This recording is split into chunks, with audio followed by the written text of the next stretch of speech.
Assalamualaikum warahmatullahi wabarakatuh. Alhamdulillahirabbil alamin alladzi hadana li hadza wa ma kunna linahtadiya laula an hadanallah. Asyhadu an la ilaha illallah wahdahu la syarika lah wa asyhadu anna Muhammadan abduhu wa rasuluhu sallallahu alaihi wasallam. Qala Allah Ta'ala fil Qur'anil Karim, a'udzu billahi minasy syaithanir rajim. Bismillahirrahmanirrahim.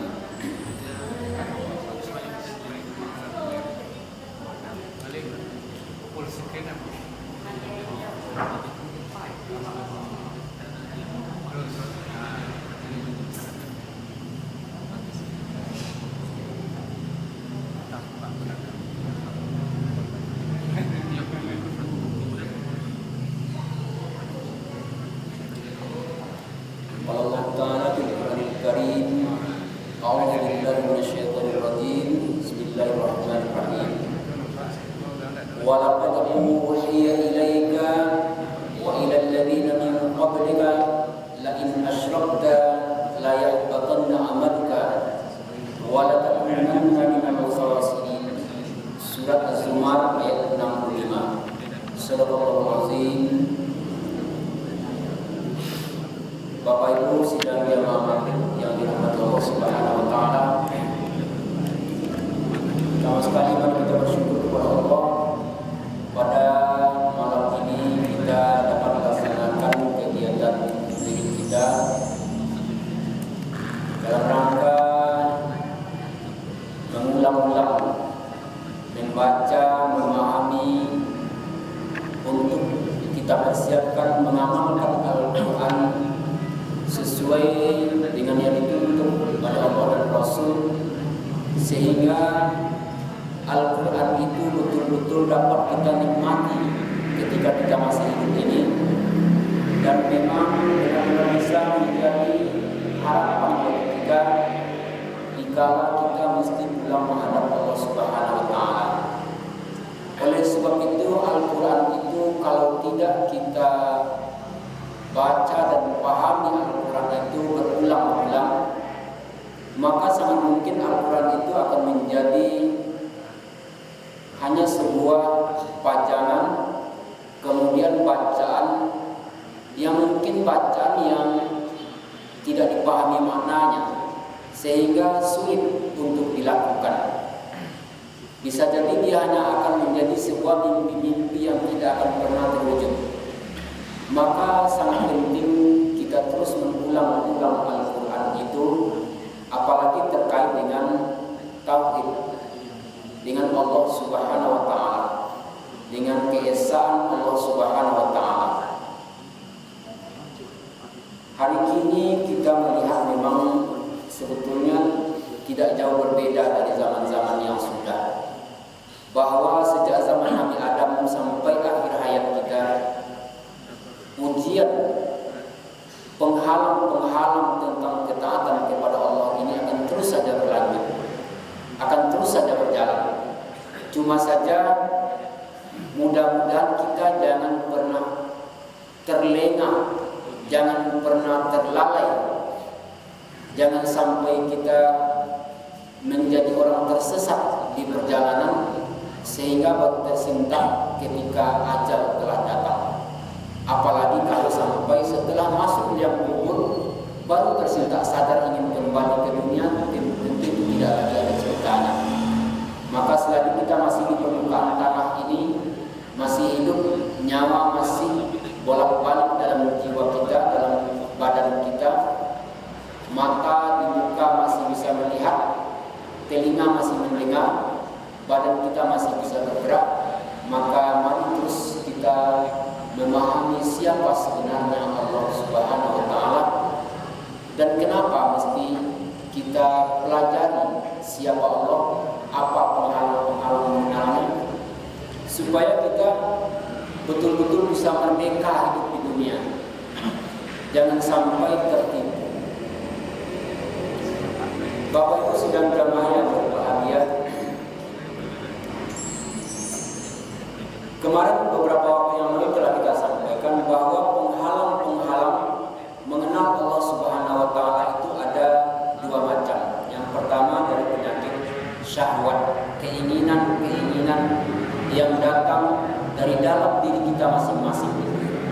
kemudian penyakit syubhat, keraguan-keraguan tentang Allah Subhanahu wa taala, tentang kekuatan Allah Subhanahu wa taala, tentang kemampuan Allah Subhanahu wa taala memfasilitasi, memberikan rasa nyaman, memberikan rasa pasti terhadap diri kita. Jadi malam ini kita akan mencoba membahas tentang penyakit syubhat, keraguan-keraguan. Keraguan tentang Allah ini dibantah oleh Allah di dalam surah Az-Zumar ayat 65. Zuhur kemarin telah kita sampaikan, wa laqad uhiya ilaika wa ilal ladzina min qablika la in asyrakta la yahbatanna 'amaluka wa la takunanna minal khasirin.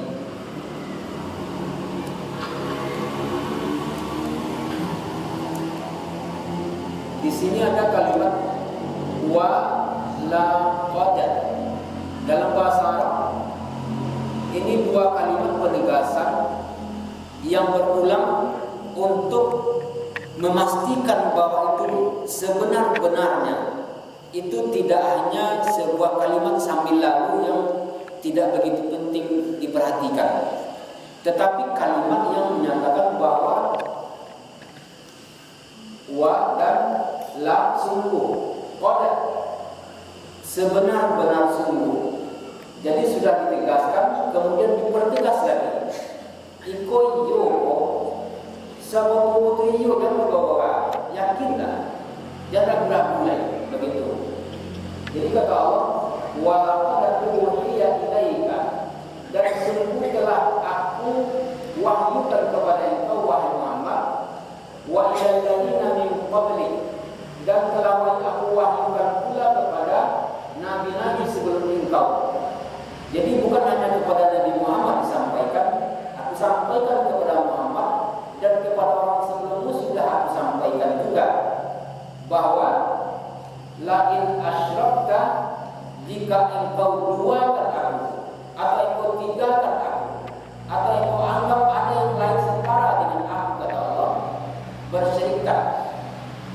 berserikat dalam kekuatankah, berserikat dalam kekayaankah, berserikat dalam pengetahuankah, dalam segala hal. Kalau engkau serikatkan aku dengan yang lain, kata Allah, ini penegasan ini.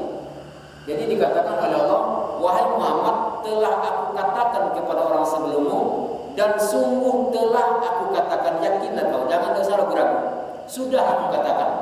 Dan kepadamu kutegaskan bahwa kalau engkau serikatkan aku, kata Allah, la yahbatanna amaluka, engkau dari hari pertama badiu sampai hari ini engkau telah beramal, engkau telah sholat, engkau telah puasa, engkau telah bersedekah, engkau telah berzakat, engkau telah membiayai anak istrimu, engkau telah bersedekah dan lain sebagainya, la yahbatanna amaluka, aku hapus, aku hilangkan semua amal engkau.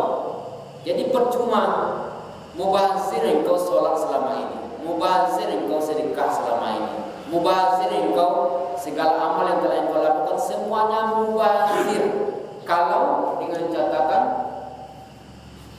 la in asyrakta, jika engkau serikatkan aku. Jadi ayat ini Bapak Ibu kembali kepada bahasan syahadat. Asyhadu an la ilaha illallah wa asyhadu anna Muhammad Rasulullah. Aku bersaksi tidak ada Tuhan, tidak ada Tuhan. Tuhan itu artinya banyak. Ada arti Tuhan itu yang iyyaka na'budu, kepada engkau kami menyembah. Yang tempat kita menyembah, kita mau salat itu bukan ke dinding, bukan ke sajadah, tapi kepada Allah Subhanahu wa taala. Jiwa kita menghadap kepada Allah Subhanahu wa taala fis samawat, di langit, yang dia bersemayam di arsy. Allah itu di arsy, dijelaskan dalam Al-Qur'an. Kita menghadap kepadanya, walaupun mata kita menghadap jiwa kita menghadap kepada Allah Subhanahu wa taala. Nah, ketika datang azan, datang panggilan azan, Allahu Akbar, Allahu Akbar, Allah Maha Besar. Pada saat itu datang ujian gawat, Bapak Ibu. Datang ujian gawat, kita sedang ke sawah, kita sedang bertanam, kita sedang memasak, kita sedang di kantung, kita sedang bekerja. Datang panggilan Allahu Akbar, Allahu Akbar, Allah Maha Besar. Pada saat yang sama yang sedang kita kerjakan itu langsung menjadi maha kecil. Ketika itu yang kita lakukan, maka saat itu benar syahadat kita. Atau memang ada kendala-kendala yang diizinkan oleh Allah Subhanahu wa taala untuk kita tunda. Contoh sedang kita sedang wirid kok, sedang kajian kok. Kadang-kadang azan di tempat lain. Kita boleh dulu menunda sebentar untuk melakukan azan di siko, untuk melaksanakan sholat. Atau memang kita sedang memandikan jenazah, sedang memandikan, lalu datang azan.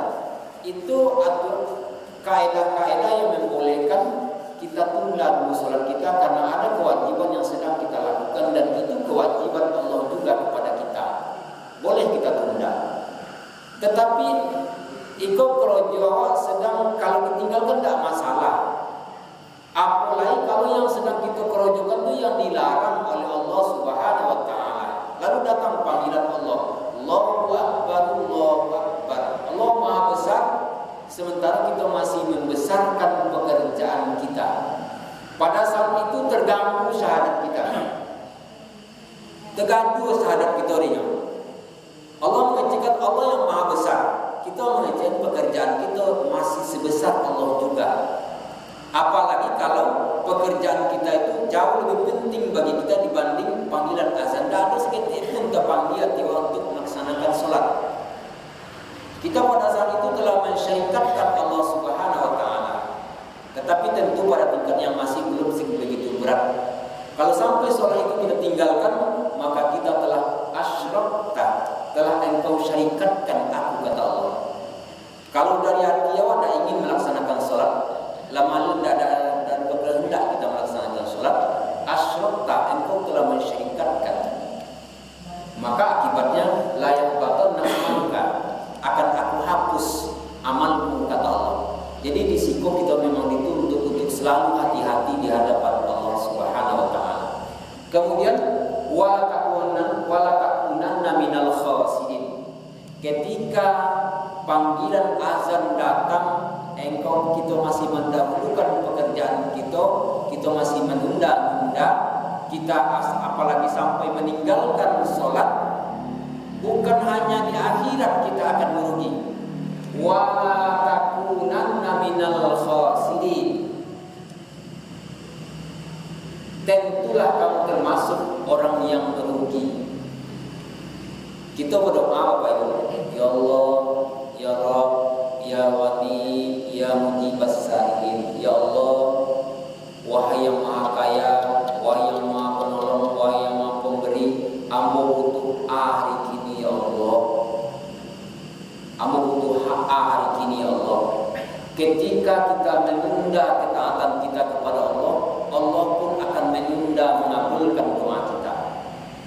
Bisa jadi tidak jadi diberikannya pada hari itu, yang rencananya akan diberikan pada hari itu. Ketika kita menunda ketaatan kepada Allah, maka Allah pun akan menunda mengabulkan doa kita. Dan pengabulan itu bukan waktu yang pendek. Kalau di akhirat nanti sehari di akhirat 50.000 tahun di dunia. Maka sebegitu panjang. Sengini aja waktu lama dikabulkan oleh Allah itu sudah waktu yang sangat panjang sekali. Mungkin bisa terjadi bertahun-tahun gara-gara terlambat taat kepada Allah. Mungkin akan berbulan-bulan baru doa itu dikabulkan. Karena sekali terlambat mentaati Allah akan sangat jauh jaraknya jadi. Ketika kita mensegerakan ketaatan kepada Allah, maka akan sejauh sangat cepat sekali datangnya. Jadi itu Bapak Ibu. Itu yang pertama, Inilah akibat kita maksud bodoh ya, ketambah SD.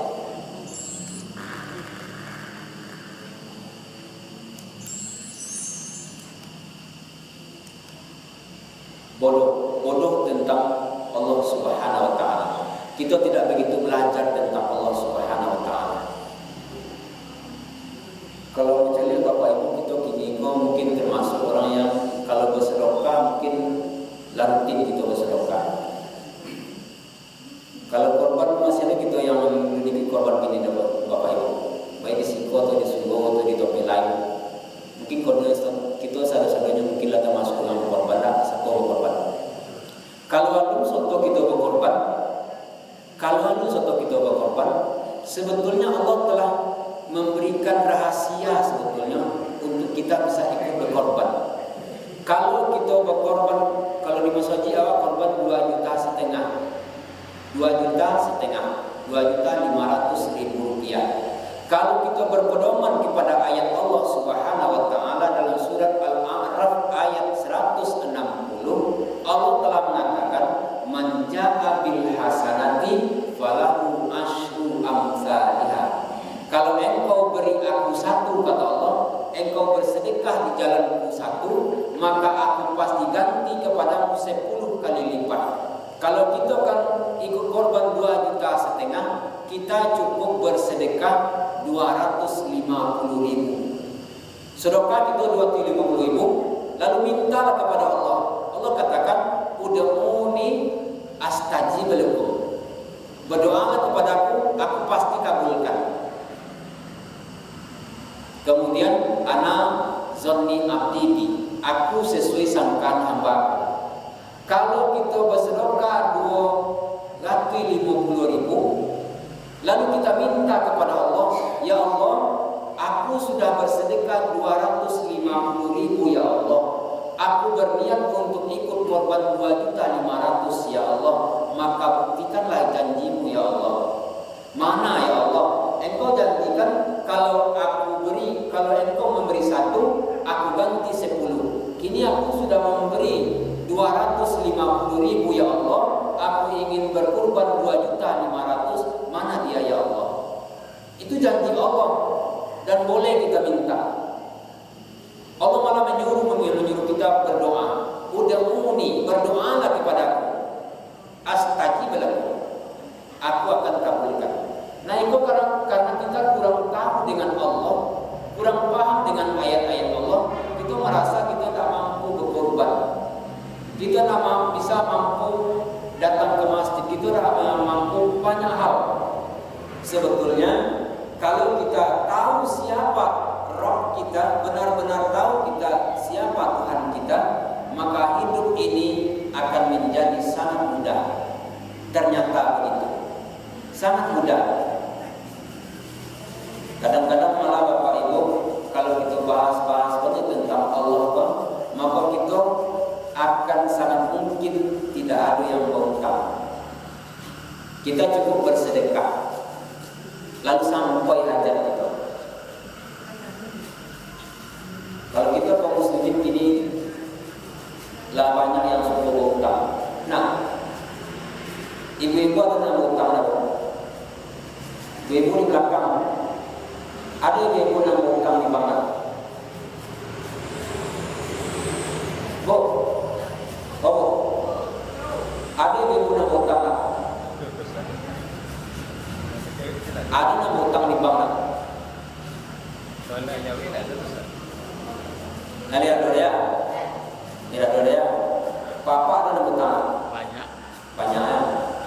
Ini kenapa apa tanggung jawabnya mudah-mudahan. Kami laki-laki itu tanggung jawab 3. Pertama, ibu bukan dong. Kalau ibu demi tua, kalau ayah demi tua kami itu tidak apa boleh, tidak ada penghasilannya. Maka ibu dan mintua kami itu tanggung jawab kami laki-laki. Yang kedua, adik produksi kami. Adik produksi kami kalau tidak ada suami, maka tanggung jawab itu terletak di pundak kami laki-laki. Yang ketiga, ibu-ibu istri kami. Itu tinggi tanggung jawab kami laki-laki. Polusi tiga di pundak kami laki-laki. Maka kalaulah yang laki-laki, bapak-bapak tidak banyak ke masjid, maka akan kacau ke menara. Bini petengke jo mintuo jo ibu. Apa cara lewat? Adik polusi petengke jo ibu. Ada mau kompromi jo istri. Alau tiga orang polusi nan petengke kami kami selesai. Kalau tak kodok-kodok kamu sahaja itu kamu stres. Tapi kalau kodok kamu sahaja, aduh Allah, tolong ampunkan ibu, menstabilkan pemikiran. Beruntung yang datang ke masjid, karena refresh pikirannya. Dan risiko di rumah Allah, langsung minta kepada Allah pada waktu-waktu yang sangat mulia, itu sangat mudah dikabulkan oleh Allah Subhanahu Wa Taala. Maka orang yang tidak memanfaatkan doa itu adalah orang yang paling merugi. Orang yang paling merugi. Ini berawal dari ketidaktahuan kepada Allah Subhanahu Wa Taala. Jadi ketika kita paham tentang siapa Allah itu sebenarnya, kita bisa menggunakan ibadah-ibadah kita ini sebagai wasilah, sebagai jalan untuk memenuhi kebutuhan hidup kita. Ya Allah, ambo petani, ya Allah, ambo ingin ke Mekah, ya Allah, tolong sampaikan ya Allah dengan pertanian ambo, ya Allah, tolong sampaikan ambo ke Mekah dengan tani ambo, ya Allah. Minta tadi sampai dikabulkan, pasti insyaallah ketika nanti dikabulkan oleh Allah Subhanahu Wa Taala. Bapak makanya pasti Allah mengatakan, ud'uni astajib lakum, berdoalah kepadaku pasti aku kabulkan. Jadi risiko kalau kita kenal dengan Allah Subhanahu Wa Taala, kita tidak akan meragukan kekuatan Allah Subhanahu Wa Taala 1% pun juga kita tidak akan ragu kepada Allah. Kalau kita tidak kenal dengan Allah, maka kita ragu kepada Allah Subhanahu Wa Taala. Kita malas berdoa. Kita berdoa kadang-kadang seperti aja ya Allah, tolong amankan hamba hari ini ya Allah. Apa salahnya kita berdoa, ya Allah tolong amankan hamba hari ini ya Allah, dan tolong amankan orang sekampungku ya Allah. Apa kesusah ya Allah mengabulkan orang sekampungku? Tidak. Allah hanya cukup mengatakan kun, kayak kun, jadilah, langsung jadi itu. Sekampungku bisa aman ya. Ya Allah, aku ingin korban tahun kini ya Allah. Kan waktu masih ada nah. Waktu masih ada kok. Ya Allah, aku ingin korban tahun kini ya Allah. Korban 7,5 juta ya Allah. Aku cuma pilih 250.000 ya Allah. Aku kan pilih 250.000 itu kepada fakir miskin, kepada orang-orang yang membutuhkan, minta kepada Allah. Cari hasilnya. Apakah sulit oleh Allah? Tidak. Pada saat yang sama Allah bisa memberikan. Entah orang lain suruh negara pikir, entah malaikat diutus ke situ, entah apa yang terjadi, kita tahu itu. Itulah kekuatan Allah Subhanahu Wa Taala. Ketika kita tidak tahu tentang kemahabesaran Allah Subhanahu Wa Taala, kemahamampunya Allah, dan tidak pendustanya Allah, maka kita akan mampu bercita-cita besar. Kita bisa berkurban dan membayarkan kurban untuk orang banyak. Bisa. Kalau kita berani meminta kepada Allah. Ketika kita meminta, memang konsekuensinya sebagai tugas awal kita ke bumi. Wa ma khalaqatul jinna wal insa illa liya'buduni. Aku tidak ciptakan jin dan manusia kecuali untuk beribadah. Sembahyang 2 rakaat, ya Allah, sudah salat 2 rakaat, aku ingin berkorban tahun ini ya Allah. Ibu aku ya Allah, suami aku ya Allah, adik aku ya Allah, berarti aku ibu ya Allah, tahun ini aku ibu aku ingin berkorban ya Allah. Maka sedekah 1/10-nya tambah ibadah.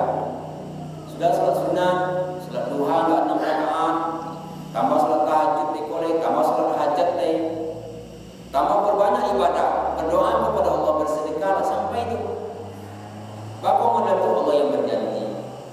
Jadi inilah pentingnya kita banyak-banyak terus mengetahui tentang Allah Subhanahu wa taala. Kalau kita bodoh tentang Allah, bisa jadi amal yang telah kita lakukan itu, bahkan amal itu kita jadikan wasilah untuk berdoa, tetapi karena amalnya telah dihapus, maka tentu wasilahnya juga telah hilang.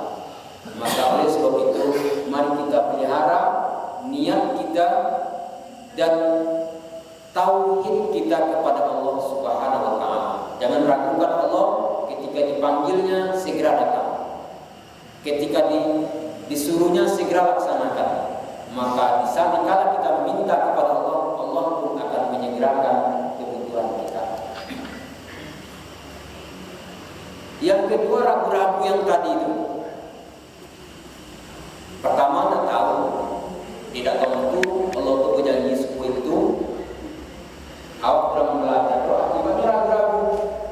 Wala yazalu alladziina kafaru fi miryatin minhu hatta ta'tiyahum as-saa'ah baghtatan aw ya'tiyahum adzabun yawmin 'adzim. Dan senantiasalah orang-orang yang kafir itu berada dalam keraguan terhadap Al-Quran. Al-Quran kemudian agilah di jalan Allah cie, Allah pasti ganti 10. Orang itu ragu-ragu, melamun doa, ragu-ragu doa, ragu-ragu taat dan sholat awal belum sholat. Kalau kamu sholat itu mengalir, kamu sholat di rumah bisa. Mengapa perlu berjamaah Allah seorang-seorang tidak adanya? Ragu-ragu, apalagi orang kafir. Betul-betul tidak mau mengucap syahadatnya tidak murah karena masih ragu apakah yang betul itu nenek moyang awak atau memang Allah yang membuat. Ragu-ragunya karena tidak yakin terhadap Allah dan tidak mau mempelajari Al-Quran. Al-Quran berkali-kali mengatakan berbagai kebenaran, tapi tidak mau mengikut. Makanya lah dikatakan oleh Allah dalam Al-Quran, wala yazalul ladzina kafaru, orang-orang yang ingkar itu secara umum bisa Bapak Ibu. Jadi bisa jadi kok memang orang kafir, orang Nasrani, orang Yahudi, orang Majusi dan agama lainnya yang bukan Islam itu mereka kita anggap dalam Muslim itu orang kafir. Tetapi di dalam Islam dikatakan orang kafir itu secara umum adalah orang yang ingkar. Siapa saja yang tidak mau tunduk terhadap Allah dan Rasul, makanya tergolong orang-orang yang kafir, orang-orang yang ingkar. Jadi orang-orang yang ingkar itu akan selalu berada dalam keraguan-raguan. Alladzina kafaru fi miryatin, selalu dalam keadaan ragu-ragu. Kan dibayar zakat, kan tidak, kan dibayar zakat, entah beko biaya-biaya itu aku caranya lagi. Dibayar zakat untuk biaya kesawah, supaya caranya lagi. Dibayar zakat dagangan apa seketi untung dulunya ya. Dibayar zakat gaji apa sebanyak ikunya yang andalkan karena kurang tahu tentang Allah, makanya ragu-ragu. Jadi orang kafir itu selalu dalam ragu-ragu sampai tiba saatnya ketika ajal telah datang. Latibu nyawa risiko baru takono minani bawa bantutan. Baru takono cincin tonen dalam kotakan. Baru takono sawan disikinan yang hutan tak bayi-bayi zakat selamoko. Baru takono dagang alunya tetong untung sampai kini lho. Entah berapa modal, entah berapa untung tak tahu sampai kini. Ketika ajalnya datang, baru tak cinta. Karena keraguan-raguan belum belajar. Nah ini akibatnya. Awiyatiyahum azabun yaumin aqim. Atau sampai datangnya kepada mereka azab hari kiamat. Kalau orang kafir kini itu ada kemungkinan dia taubat, tapi akan sangat banyak nanti ketika hari kiamat. Iza zulzilatil ardu zilzalaha, ketika sodo wang laku nanti laku cek wang sodonya karena goncangan yang besar itu barulah kita sintak sadar iyo kironyo Al-Quran tu, iyo kironyo solat tu, iyo kironyo berzakat tu, iyo kironyo mempelajari Allah tu penting kironyo. Itu ragu-ragu. Jadi yang akan ragu-ragu itu adalah kebanyakan orang-orang yang kafir dan orang-orang yang tidak mau membahas tentang Al-Quran dan hadis. Sungguh-sungguh. Kalau ini tidak belajar sungguh-sungguh, maka ini akan selalu dalam keraguan, dan keraguannya itu akan membuat ragu terhadap janji-janji Allah Subhanahu wa taala. Itulah yang membuatnya terhalang dari Allah Subhanahu wa taala. Nauzubillah min dzalik. Kemudian selanjutnya, akibat tidak tahu tentang kebenaran Al-Quran, dan pelajari, dan ulang-ulang, dan pahami, timbullah keraguan-keraguan dalam hati kepastian. Apalagi tidak sempat mengamalkan. Ada seorang motivator mengatakan, Bapak Ibu, kalau mau hidup itu berubah, nah jangan pas-pasannya kehidupan awak dayai kali.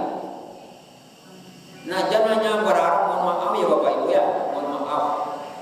Nah jangan hanya berharap kita dari bantuan pemerintah. Nah jangan kita hanya berharap bantuan dari zakat. Sekali-sekali coba sedekah ekstrim. Coba sedekah ekstrim. Kalau kita bersedekah 1.000, itu beko baliknya balik 1 juta. Kalau kita berdasarkan kepada Al-Baqarah 261 itu, kita sedekah 1.000 diganti 10 kali lipat, makanya jadi 1 jutanya tuh. 1 juta itu berapa tuh kalau belanja itu hari-harian tadi. Tapi kalau kita memang rasa bukan rasa bulan atau lah 3 bulan ada bapiti gitu loh. Jangan ada di tempat piti 1 kono Bapak Ibu. Lah 3 bulan kita dapat piti. Tahu-tahu dapat piti 1.000 Bapak Ibu. Berapa ada? Lah 3 bulan ada piti awak menyolang tak bisa, pencarian tak ada. Tahu-tahu lah 3 bulan dapat piti awak. Dia piti 1.000 dia orang. Atau dapat piti 1.000. Berapa dah ketika itu? Sangat berapa ketika itu dah. Ketika berapa 1.000 itu dia awak betul-betul berapa ini. Kau nak mungkin yang kan bersimpan yang bapak yang mana 1.000-nya. Ketika itu kita sedekahkan 1.000 itu bisa jadi akan diganti oleh Allah berdasarkan Al-Baqarah 261. Masalul ladzina yunfiqu fi sabilillah kamathali habbatin ambatat sab'a sanabil fi kulli sunbulatin mi'atu habbah. Bisa jadi yang 100.000 itu diganti oleh Allah 700 kali lipat. 700 kali 1.000 berapa? 7 juta. Kita sedekah 1.000 bisa diganti oleh Allah 7 juta. Wallahu yudha'ifu liman yasha. Bahkan bisa lebih dari itu. Itu kemampuan Allah Subhanahu wa taala. Jadi sekali-sekali kita ini yang pas-pas coba sedekah enggak ekstrim sedikit. Apa sedekah ekstrim? Awal yo terobanya daftar ke Mekah. Kalau dianggarkan dengan dagangannya anak ini ya tak mungkin ya Solo. Kalau dianggarkan dia menggali awak ini ya tak lagi ya Solo. Kalau dianggarkan dia gaji awak, kalau dianggarkan dia pensiun gitu, dianggarkan dia sawalan awak, ayo tak lagi ya Solo. Aduh ndak rumah sih, aduh ndak rumah sih. Cuba sedekah ndak kere. Ya Allah, aku cari orang yang butuh onda ya Allah, yang butuh onda betul-betul nak onda yang okian kayaknya kau sudah onda sih. Letolok kita orang, letolok itu. Disitulah ditanyakan keyakinan kita kepada Allah Subhanahu wa taala. Kalau lebih percaya ya Allah, engkau beri 1 di jalanku, aku ganti 10. Bisa jadi aku ganti 100. Uang-uang yang miliarder itu, uang-uang yang intinya ratusan miliar itu, dari bacaan-bacaan yang bodoh, dari motivator-motivator yang bodoh, itu sering melakukan itu. Uang Islam pun kalau mau copet, tak ada jalan melebihi sedekah. Tidak ada jalan yang lebih cepat daripada sedekah. Lalu jalan lain. Kalau dagang modal 1 juta, itu paling modal 1 juta itu diputihkan sekali putaran itu paling banyak untung 300 paling banyak tuh. Modal 1 juta enggak lewat, itu paling untung 1.050.000 paling banyak deh. Tapi kalau disedekahkan 1 juta, itu untungnya 10 kali lipat. Siapa yang bisa melipat gandakan harta sebanyak itu? Siapa yang bisa? Siapa yang bisa melipat gandakan harta sampai 10 kali lipat? Siapa yang bisa melipat gandakan harta sampai 700 kali lipat? Pak Bupati, ini kan hanya tidak, atau Pak Gubernur kan? Pak Gubernur, Iko akan bagian lagi Pak Gubernur Ciang, tolong ganti yang 10 buah dari Pak Gubernur tuh. Aduh, Allah lah yang bisa melakukan itu. Kalau kita terhalang pengetahuan kita tentang Allah, maka kita akan di situ-situ aja ini. Kita akan menggaih-gaih di situ. Kita hanya akan lebih penting mentaati ketua, lebih penting mentaati Pak Kepala, lebih penting mentaati komandan dibanding mentaati Allah Subhanahu wa Ta'ala. Karena kita kurang paham dengan Allah, maka jauh lebih penting mentaati komandan, jauh lebih penting mentaati ketua, jauh lebih penting mentaati bos dibanding mentaati Allah Subhanahu wa Ta'ala. Itu akibat. Nah, ketika kita mendahulukan Allah, Allah banyak janjinya kepada Bapak Ibu. Subuh itu 2 rakaat sebelum subuh Allah berjanji, siasat 2 rakaat aku beri sepenuh bumi dan sepenuh langit. Itu kalau diuangkan, apa kan tidak ibu? Anda tidak akan bisa kalau diuangkan sepenuh bumi sepenuh langit. Kalau diuangkan itu Anda tidak akan bisa tuh. Ya Allah, katanya tadi Engkau telah berikan aku sepenuh bumi dan langit. Ya Allah, aku butuh hari ini uang 5 juta. Ya Allah, tolong uangkan ya Allah. Bisa ada Allah. Bisa ada Allah menguangkan salat subuh tadi 2 rakaat sebelum subuh itu. Bisa menguangkan ya Allah menjadi 5 juta. Jangan menguangkan itu, tidak mengulanginya pandai Tuhan. Boleh menguangkan itu kaji yang sangat tidak berarti sama sekali. Bahkan bumi dan langit itu kalaulah berharga sebelah sayap nyamuk oleh Allah, maka orang kafir tidak berhak minum dan makan dari hasil dunia ini. Apalagi menyampaikan hajat kita, butuh piti 5 juta, butuh piti 1 juta, butuh piti 1 miliar. Itu kalau di kita tuh hal tak mungkin kita dapat piti 1 miliar ya. Tapi kalau bersama Allah, maka 1 miliar itu sangat seujung kuku. Kalau bersama Allah Subhanahu wa Ta'ala, kalau betul-betul percaya bahwa Allah bisa memberi itu. Tapi kalau kita udah yakin, yang tadi itu ragu-ragu. Kalau diragukan kekuatan Allah, maka kita pun tidak akan melihat hasil yang dijanjikan oleh Allah Subhanahu wa Ta'ala.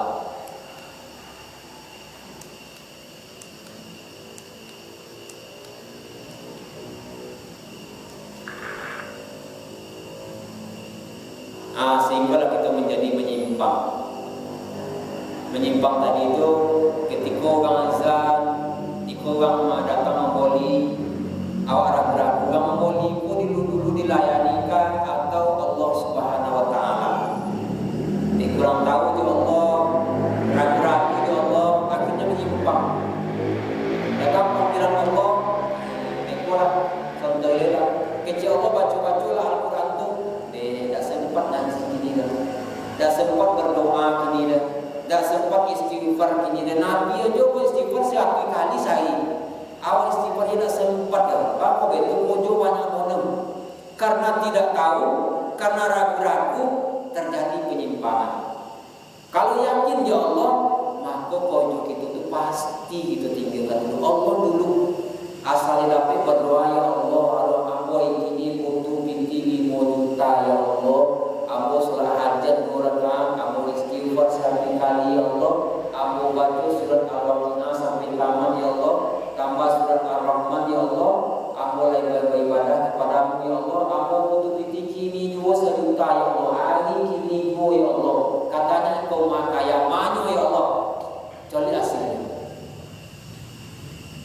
Itu kalau kita tidak meragukan Allah Subhanahu wa taala. Bapak Ibu, kemudian itu disampaikan oleh Rasul dari Abu Hurairah radhiyallahu anhu, dia berkata bahwa Nabi sallallahu alaihi wasallam bersabda, Allah taala berfirman pada hadis kursi, aku sesuai persangkaan hamba, ana ma'ahu ana inda dhanni abdi. Aku kata Allah inda di sisi dhanni persangkaan abdi. Aku di sisi persangkaan hambaku terhadapku. Jadi Allah itu sesuai dengan persangkaan awak satu. Kalau awak menyangka Allah itu mampu mati di rumah awak, Allah pasti mati. Yakin. Kalau kita tidak yakin Allah tidak akan jawab dia, atau dia tidak jawab dia. Kalau Allah kita yakin, ini ya Allah, ini sudah ini ya Allah, yakin kepada Allah ya Allah, aku pasti melihat janji ya Allah pada hari ini ya Allah, jawab dia di Tuhan. Di mana caranya tidak tahu ada. Allah Muhammad bisawab. Jadi kata Allah, aku sesuai dengan persangkaan hamba. Wa ana fa in zakarani fi nafsi. Aku ingat kepada hambaku ketika hambaku ingat kepada aku, kata Allah. Zakar tahu fi nafsi, ketika hambaku mengingat aku. Hadis wa in zakirni fi malai zakartuhu fi malain khairin minhum.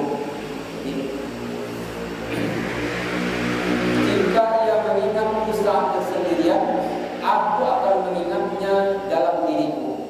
Jika ia mengingatku di suatu kumpulan, aku akan mengingatnya kumpulan yang lebih baik daripada kumpulan mereka, yaitu kumpulan malaikat. Jadi kalau seorang ingat dengan Allah, Allah pun akan ingat kepada Allah. Ketika kita sedang lari-lari model, kok kita mengingat Allah, maka kita pun akan diingat oleh Allah dalam pertemuan-pertemuan dengan para malaikat. Kemudian yang keempat, lalai. Kalau kita kurang tahu dengan Allah, tak paham siapa Allah, maka kita akan ragu-ragu. Kalau kita ragu-ragu, akibatnya kita menyimpang dari jalan Allah, akhirnya lama-lama kita menjadi lalai. Lalai di dalam Al-Quran dikatakan, walaqad zara'na li jahannama katsiran minal jinni wal ins lahum qulubun la yafqahuna biha wa lahum a'yunun la yubsiruna biha wa lahum adhanun la yasma'una biha ulaika kal an'am bal hum adall ulaika humul ghafilun. Sesungguhnya kami jadikan isi neraka jahanam kebanyakan dari jin dan manusia. Itulah masuk ke itu. Mereka mempunyai hati tapi tidak dipergunakan untuk memahami ayat Allah. Mereka mempunyai mata tapi tidak digunakan untuk melihat tanda-tanda kekuasaan Allah. Mereka mempunyai telinga tapi tidak digunakan untuk mendengar ayat Allah. Mereka itu bagaikan binatang ternak yang lalai, yang tidak tahu tentang ayat Allah. Bahkan mereka lebih sesat lagi. Mereka itulah orang-orang yang lalai. Alhamdulillah. Bapak Ibu sidang jamaah yang berbahagia, itulah materi kita malam ini. Hampir macam yang menyebabkan kita terhalang dari Allah Subhanahu wa taala. Akibat yang pertama, tidak memahami ayat-ayat Allah, enggan mempelajari Al-Quran dan hadis. Akibatnya kita ragu-ragu. Setelah ragu-ragu kita akan menyimpang. Setelah menyimpang kita akan menjadi yang lalai. Manusia-manusia yang lalai, digambarkan orang lalai itu oleh Allah itu sama dengan binatang. Nauzubillah min zalik. Jadi sebab itu mari kita selalu membahas ayat-ayat Allah dan Rasul. Kemudian mari kita tingkatkan keyakinan kepada Allah Subhanahu wa taala bahwa Allah itu memang benar-benar maha semuanya. Mudah-mudahan kita tidak ragu terhadap Allah dan tidak akan lalai terhadap aturan-aturan Allah Subhanahu wa taala. Mudah-mudahan kita benar-benar menjadi manusia yang taat, bahagia di dunia dengan segala nikmat Allah, kemudian diampuni dosa kita, husnul khatimah ketika mati, di liang kubur mudah-mudahan kubur kita taman-taman surga, di padang mahsyar mudah-mudahan kita dilindungi, di siratal mustaqim mudah-mudahan ya rabbal alamin. Banyak maaf dan terima kasih. Lain taufiq wal hidayah. Assalamualaikum warahmatullahi wabarakatuh.